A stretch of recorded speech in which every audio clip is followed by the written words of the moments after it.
El Instituto de Estudios Superiores en Derecho Penal, INDEPAC, presenta la siguiente asignatura denominada Derecho Romano en su primera parte. Esta asignatura se va a dividir en 3 unidades. Mi nombre es Héctor Martínez Sandoval y vamos a empezar con el análisis de esta primera unidad. Bienvenidos. Amigos, la unidad número 1 se va a denominar el Derecho Romano y sus fuentes. En el punto número 1, nosotros vamos a hablar del derecho romano, estudiando las etapas del derecho romano, como son las siguientes: el derecho antiguo, el derecho clásico, el derecho posclásico y el derecho de Justiniano. Otro punto que es muy importante destacar son las fases históricas de Roma, en la cual estudiaremos la monarquía, la república y el imperio.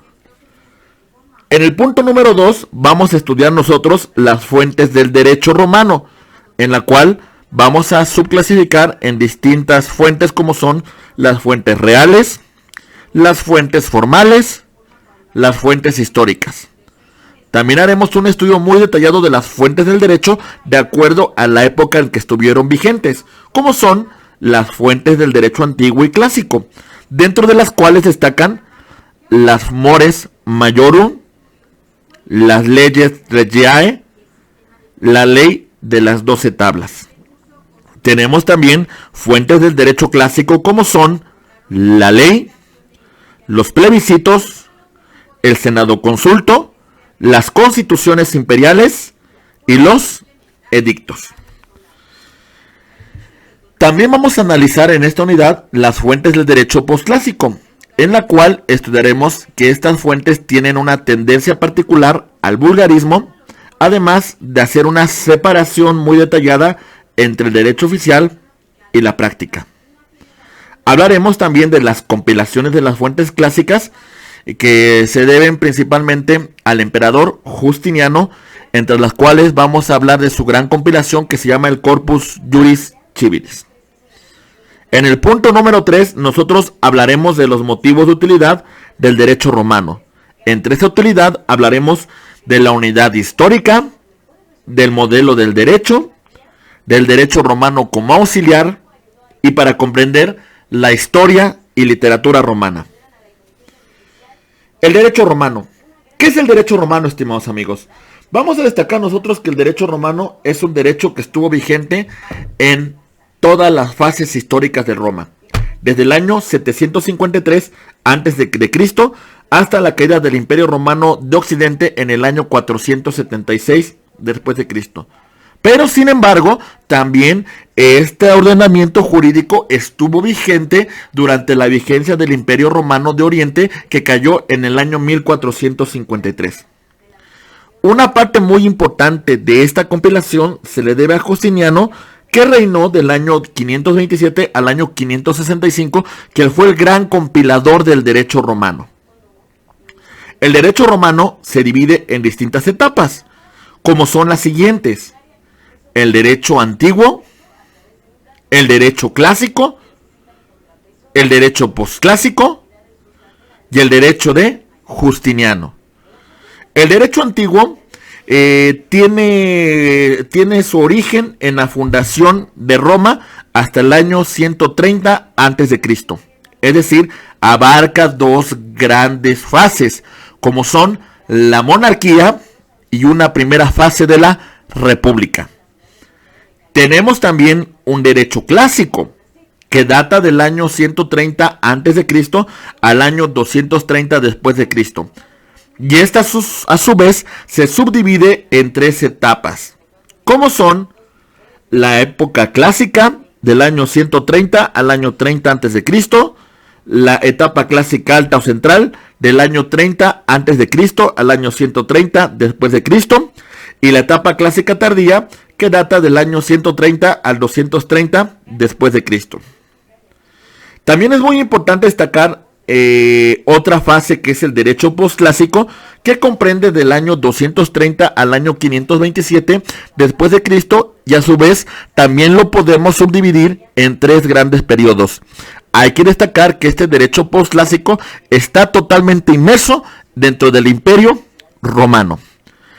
Una primera fase la tenemos en la etapa diocleciana del año 230 al año 330 después de Cristo. Después tenemos una etapa de Constantino del año 330 al año 430 después de Cristo. Y tenemos la etapa teodosiana que data del año 430 al año 527 después de Cristo. Y con ello vamos a dar inicio al derecho de Justiniano, que abarca del año 527 al año 565 después de Cristo. El derecho antiguo comprende del año 753 al año 130 antes de Cristo. Se le conoce como derecho quiritario. El derecho quiritario principalmente tiene su origen en la fundación de Roma y versa sobre todos aquellos terrenos y cosas que se encuentran dentro del suelo itálico, y principalmente era un derecho que aplicaba para los ciudadanos romanos. Este derecho se basaba principalmente en las costumbres de los antepasados. Posteriormente, este derecho fue suplido por la ley de las 12 tablas, que era exclusivo para los ciudadanos. Este derecho era severo, era rígido y era formalista. El derecho clásico, aplicado a partir del año 130 a.C. al año 230 después de Cristo. Su principal característica es que este no era un derecho legislado. Se fundaba principalmente en la opinión de los jurisconsultos, de los prudentes, de los expertos en la ley. La falta de regulación de materias de derecho privado era suplida por la actividad que realizaba el pretor a través de un ordenamiento que vamos a denominar edicto. Tenemos también el derecho posclásico, que abarca del año 230 al año 527 después de Cristo, en donde la principal característica es el dominio del emperador de Roma. Las disposiciones que regulaban todos los ámbitos de la vida pública y privada se encontraban sometidas a la voluntad del emperador, que hacía obedecer estas disposiciones a través de las constituciones imperiales. Después tenemos el derecho de Justiniano, que fue un gran compilador del derecho clásico romano, y vamos a hablar que esta etapa abarca del año 527 al año 565. Justiniano inicia una reforma legislativa muy importante. El objetivo principal de Justiniano era reunir, era concordar, era codificar el acervo jurídico existente hasta ese momento. Esa compilación se le conoció como el Digesto, la gran obra de Justiniano, el Corpus Juris Civilis, el cuerpo del derecho civil. Es muy importante que nosotros conozcamos la expansión de Roma y la historia que conlleva a Roma, su creación, su fundación. Podemos ubicar la primera fase de Roma, que abarca del año 753 al año 509 a.C. Un punto muy importante que nosotros debemos de destacar es que la fundación de Roma se da de acuerdo a la leyenda romana. Se establece que Rómulo y Remo fueron abandonados a la orilla del río Tíber. Estos son descendientes directos de Eneas, sobreviviente de Troya, y como ellos se vieron abandonados, dice la leyenda que Rómulo y Remo fueron amamantados por una loba, quien los crió como si fueran sus hijos.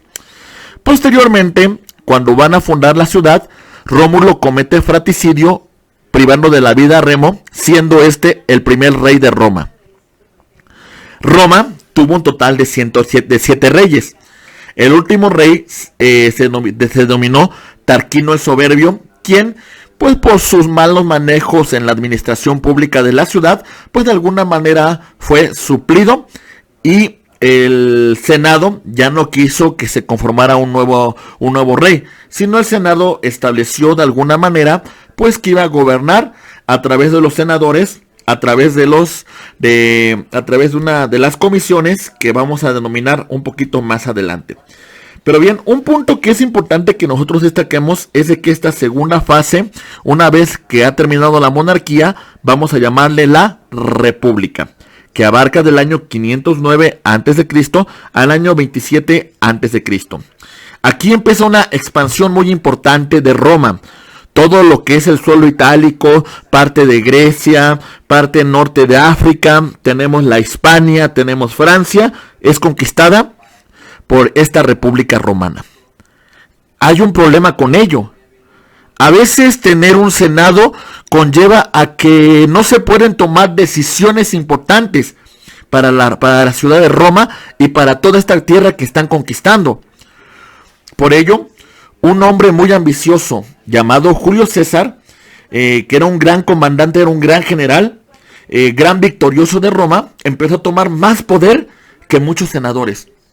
Y es por ello que combate con Pompeyo y combate con el Senado y se autodenomina como un dictador perpetuo. El Senado no lo vio con muy buenos ojos y lo privó de la vida en el Idus de marzo. Pero bueno, su sobrino, Octavio, años posteriores, logra el objetivo que no logró Julio César. Y en ese momento combate inclusive contra su antiguo aliado Marco Antonio para que de alguna manera sea designado el primer emperador. El Senado le denomina Imperator Cesare Augusto, primer emperador romano. Esta fase histórica de Roma prácticamente es una de las fases más importantes, es una fase de mayor crecimiento de Roma. La primera dinastía de emperadores se le llamó la dinastía Julio-Claudia. Hubo grandes situaciones también que llevaron a decisiones erróneas, como cuando Nerón incendió la ciudad.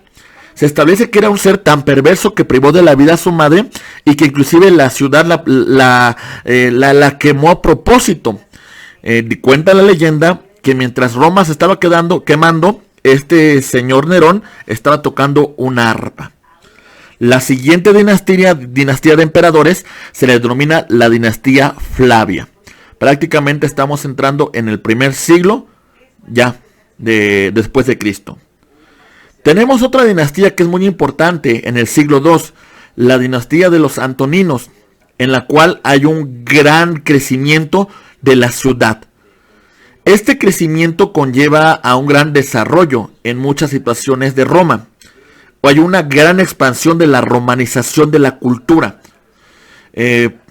Pero sin embargo, llegó un emperador llamado Cómodo, hijo de Marco Aurelio, que de alguna manera pues lleva a crisis esta etapa de gran desarrollo romano, que era la etapa antonina. Después de la muerte de Cómodo, termina la etapa antonina y llegamos a otra fase, la fase severiana.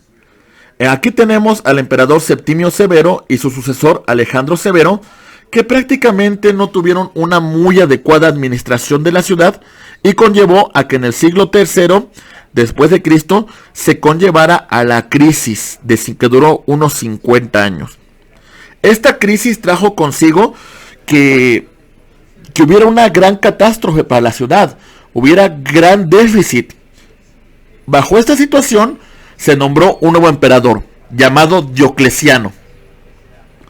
Diocleciano, al ver que no podía gobernar la ciudad desde la ciudad de Roma, la dividió en 4, llamando a esta fase histórica la tetrarquía. La tetrarquía estuvo funcionando adecuadamente, pero cuando concluye el imperio de Diocleciano, pues la tetrarquía cae. Y el problema es que todos estos emperadores creían tener un derecho sobre la ciudad. Y entonces hubo combates entre ellos, siendo el triunfador Constantino. Constantino tiene una función muy importante en la historia de Roma, porque Constantino en el año 315 después de Cristo, en el edicto de Milán, reconoce el cristianismo. Y en el año 325 fue el primer concilio ecuménico que tiene como finalidad fijar las bases de la nueva religión oficial del imperio.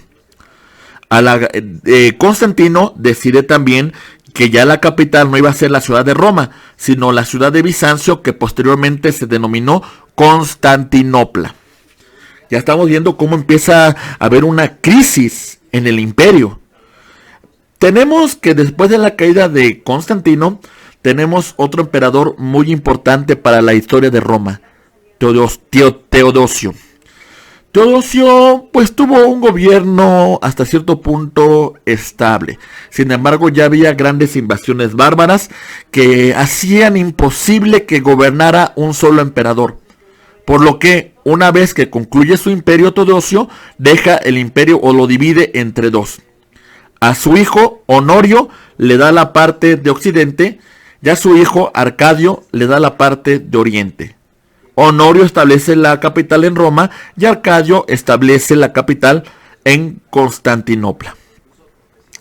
El imperio que tenía Honorio en occidente prácticamente cayó en crisis, hubo corrupción, hubo muchas cuestiones de invasiones bárbaras y conllevó a que en el año 476 después de Cristo cayera el Imperio Romano de Occidente, dando inicio a la Edad Media. Mientras que el imperio de Arcadio continuó hasta el año 1453, cuando los otomanos toman Constantinopla. Pero bien, esta es una parte muy importante porque Roma no solamente conllevó a gran desarrollo de la arquitectura, gran desarrollo de las artes, de la lengua y demás, sino también una parte muy importante es el derecho, que es lo que nosotros vamos a estudiar en este curso. Las fases de Roma entonces, como ya mencionamos, son tres: monarquía, república e imperio. La monarquía abarca del año 753 a.C. al año 509 a.C. La monarquía principalmente se encontraba encabezada el gobierno por el rey, quien se acompañaba de un senado. La república es una fase histórica que abarca del año 509 a.C. al año 27 a.C. Y principalmente el senado gobierna acompañada de los comicios y los magistrados. Con la caída de la república tenemos el imperio, que data del año 27 a.C. al año 476 después de Cristo, con la caída del Imperio Romano de Occidente, en la cual el emperador gobierna solo. Vamos nosotros a analizar entonces la primera fase, la monarquía. Tenemos que el gobierno se encuentra encomendado al rey. Roma existieron 7 reyes, 3 etruscos y 4 latinos, siendo el primero Rómulo y siendo el último Tarquino el soberbio. Los poderes que tenía el rey era sobre la justicia, es decir, el rey impartía justicia dentro de este reino, además de que tenía un control del ejército y era el sumo sacerdote. El ius y el fas, es decir, el derecho y la religión, prácticamente se encontraban inmersos. Este rey se ayudaba de un senado que principalmente estaba compuesto por patricios, que eran descendientes de los fundadores de Roma. Durante la monarquía, la ciudad de Roma creció, mejoró, construyó murallas, alcantarillado, etc. La economía de la ciudad principalmente se basaba en la agricultura, en el comercio y la ganadería. Estas fueron las grandes aportaciones que tuvo la monarquía. Con la caída de la monarquía llegamos a la segunda fase, que se llama la república. Y ya mencionamos que abarca del año 509 a.C. al año 27 a.C. Los grupos sociales dominantes durante esa fase son los patricios y los plebeyos. Los patricios principalmente se componía esta clase social por terratenientes, por la aristocracia, era la clase gobernante.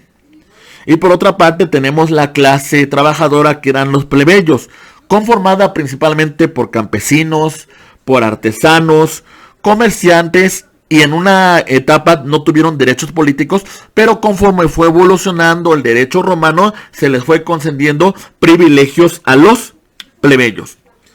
Las instituciones de la república eran los comicios, en donde se votaban las leyes y se elegían los magistrados, que eran los que gobernaban la ciudad.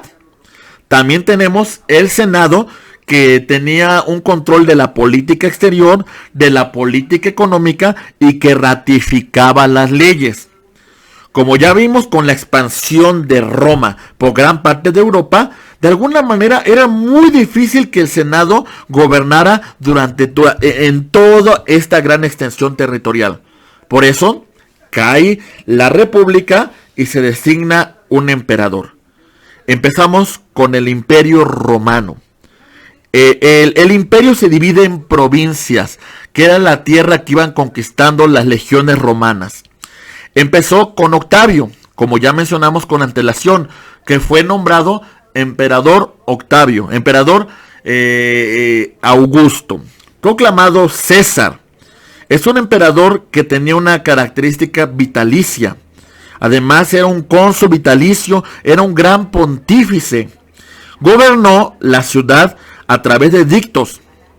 El emperador era apoyado por un consejo imperial y además prácticamente la figura del emperador era divinizada, prácticamente era un dios.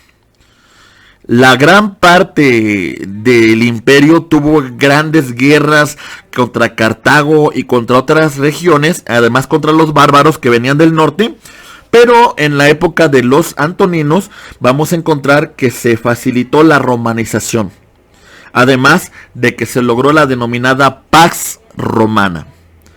Ya vimos también posteriormente que con Constantino se expandió el cristianismo y se estableció como religión oficial del imperio. Bien. Una vez que hemos hecho el análisis de la parte histórica de Roma, es muy importante que entremos ahora a estudiar las fuentes del derecho romano. Y vamos a empezar por esta clasificación: fuentes reales, fuentes formales y fuentes históricas. Las fuentes reales son los acontecimientos políticos, sociales, económicos, religiosos que conllevan a que se elaboren determinadas disposiciones jurídicas. Por otra parte, las fuentes formales son procedimientos a través de las cuales se construyen disposiciones jurídicas, como son la jurisprudencia, es decir, las opiniones de los jurisconsultos. Por otra parte tenemos la costumbre, que además de ser una conducta reiterada, era considerada como obligatoria por el pueblo romano. Tenemos también como fuente formal las leyes que eran votadas en los comicios para elegir a los magistrados. Después tenemos también los plebiscitos, que eran estas disposiciones en las cuales los ciudadanos romanos tomaban decisiones sobre algunas actividades que eran muy importantes para la ciudad, además de la ratificación de las leyes y las opiniones que emitiera el Senado denominada Senado Consultos.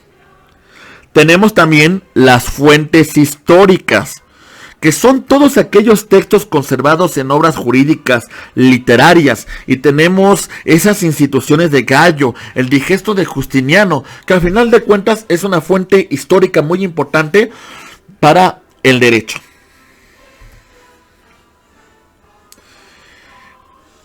Vamos a hablar también de las fuentes del derecho antiguo y clásico, y estas se van a subdividir a su vez en las siguientes: las mores majorum, las leyes regiae y la ley de las 12 tablas. Las mores majorum principalmente vamos a señalar que eran costumbre de los mayores, de los antepasados. Había una gran devoción de los romanos hacia los antepasados. Había una gran devoción de los romanos hacia sus familiares muertos. En esa circunstancia, prácticamente ese es el origen primitivo de esta religión romana. Había una vinculación muy estrecha entre el jus y el fas, el derecho y la voluntad de los dioses. Por lo que respecta a las leyes regiae, eran principalmente atribuidas a los reyes. Los reyes proponían estas disposiciones en los comicios centuriados. Pero bien, también tenemos otra disposición vigente durante el derecho antiguo y preclásico, que son la ley de las 12 tablas. La ley de las 12 tablas hace una separación muy importante entre el jus y el fas. Algunas características muy importantes de la ley de las 12 tablas es de que dentro de este cuerpo legislativo se establecía un procedimiento mediante el cual el acreedor podía vincular al deudor por el incumplimiento de una obligación. También se establecían las disposiciones hereditarias, es decir, qué pasaba con los bienes del pater familias a su muerte. También hablamos del tema de vecindad y las servidumbres sobre derechos reales. También hablamos sobre delitos que eran infracciones a la ley. También se reguló en la ley de las 12 tablas lo referente a los funerales y las sepulturas. Y además se prohibió los matrimonios entre los patricios y los plebeyos. Dentro de las fuentes del derecho clásico tenemos las siguientes: la ley, los plebiscitos, el senado consulto, las constituciones imperiales y los edictos. La ley es un mandato general del pueblo, dictado por un magistrado. Hay que tomar en consideración que el pueblo tomaba decisiones muy importantes. Los ciudadanos romanos eran tomados en consideración. Los plebiscitos eran propuesta de los tribunos, aprobada por la plebe, la plebe reunida en un concilio. Es decir, la plebe tomaba decisiones fundamentales para la ciudad. Los senadoconsultos es lo que el Senado autoriza, es lo que el Senado establece. Esa era la función del Senado. Las constituciones imperiales eran legislaciones imperiales, legislaciones de los emperadores a través de las decisiones que ellos tomaban.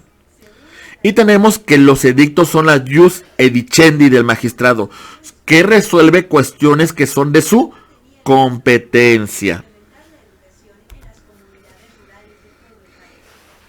Las fuentes del derecho posclásico vamos a analizar que tiene una tendencia al vulgarismo.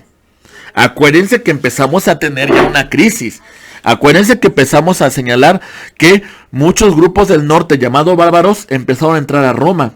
Y entonces parte de sus leyes se empezaron a aplicar. Hay una simplificación y corrupción del derecho clásico.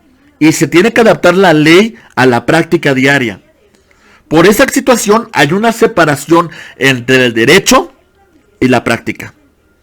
Es muy importante señalar que durante el derecho postclásico hay una gran actividad de las compilaciones, principalmente la compilación que realizó Justiniano, realizando la compilación sobre leyes imperiales, como ya mencionamos son las constituciones imperiales, como son el Codex Gregorianus, el Codex Hermogenianus, el Codex Teducianus. También tenemos las compilaciones Jura, que son las compilaciones que se realizan sobre expertos jurisconsultos, como Pauli, Sentitiae, Epitome Juris, Epitome Ulpiani y la jurisprudencia de la vida cotidiana. Además de que había compilaciones de Jura y de leyes, que tenían característica de que son compilaciones de constituciones imperiales y de expertos en leyes. Es muy importante que nosotros tomemos en consideración que tenemos también la compilación que realizó el jurisconsulto, emperador bizantino Justiniano, que se apoyó de 10 jurisconsultos expertos para realizar esta compilación, el Corpus Juris Civilis, en la cual tenemos las instituciones que son destinadas a la enseñanza del derecho. Tenemos el digesto, que son textos jurisprudenciales de jura, es decir, textos de jurisconsultos. Recogen las obras más importantes de la etapa central y tardía del derecho clásico y que además se divide por materias. Tenemos a su vez también el códex, que es la codificación de las leyes imperiales que hemos hecho mención con antelación. Y tenemos las novelae, que son las 168 leyes posteriores que Justiniano compiló. ¿Cuál es la importancia del derecho romano? Bien, vamos a hablar de la unidad histórica del derecho romano. Sin lugar a dudas, el derecho actual tiene antecedentes en el derecho romano. No podemos nosotros estudiar el derecho sin entender su origen. La costumbre es una fuente del derecho romano. Las leyes antiguas, sin lugar a duda, tienen una situación muy en particular, principalmente con la materia civil.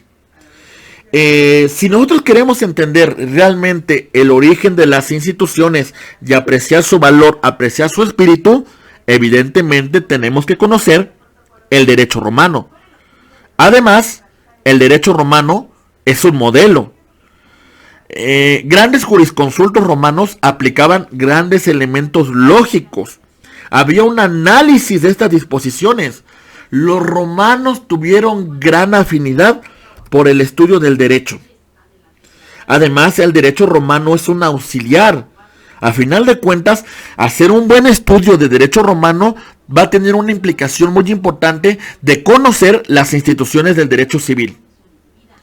Otro punto muy importante es de que si estudiamos derecho romano, sin lugar a dudas comprenderemos la historia y la literatura. Todos tenemos una inclinación natural para conocer la literatura romana, para conocer la organización judicial. Además, es una parte muy importante de formación de un abogado, conocer profundamente esta inclinación del derecho, su organización judicial. Es un elemento muy importante bajo la cual nosotros tenemos que estudiar derecho romano. Estimados amigos, con esto vamos a concluir la unidad número 1 de esta asignatura Derecho Romano en su primera parte. Abogados, muchas gracias por su atención. Esperemos que hagan los ejercicios y por favor, síganse preparando. Gracias.